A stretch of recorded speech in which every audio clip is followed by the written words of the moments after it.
Hier, nous avions laissé les concurrents à l'approche du grand passage de Bélep, tout au nord de la Calédonie.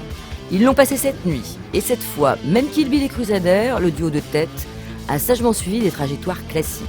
Au menu, c'est grosse houle, paquet de mer et grand vent. Il en faut plus pour effrayer nos marins, mais suffisamment pour inquiéter les parents. Comme les époux Verger qui ont 2 fils à bord du Accelerate Province Sud.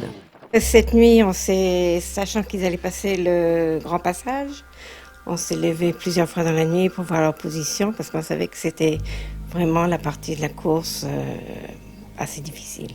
Pour tout vous avouer, la première fois qu'ils ont fait ça remonte déjà à 6 ans, la première coupe à Marès, ils ont cassé leur safran au large de Yingen. Donc, si vous voulez, ils sont restés sur l'eau pendant près de 30 heures en attendant les secours. Donc, bon, c'est vrai que ça nous avait un peu marqué.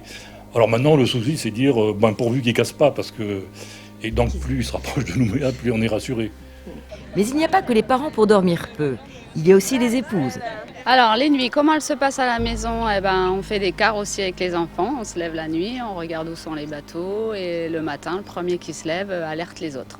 La nuit, on fait les quarts comme eux, parce qu'on se lève pour savoir où ils en sont.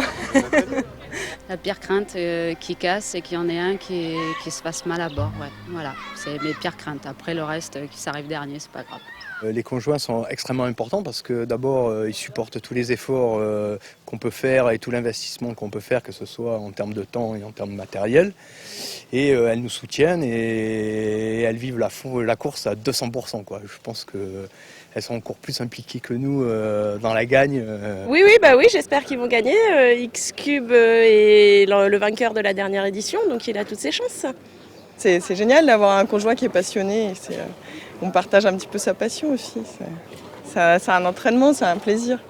Des femmes, il y en a sur terre, mais aussi dans les airs. La preuve, cette paire de claquettes de 38 fillettes au milieu des 43-44.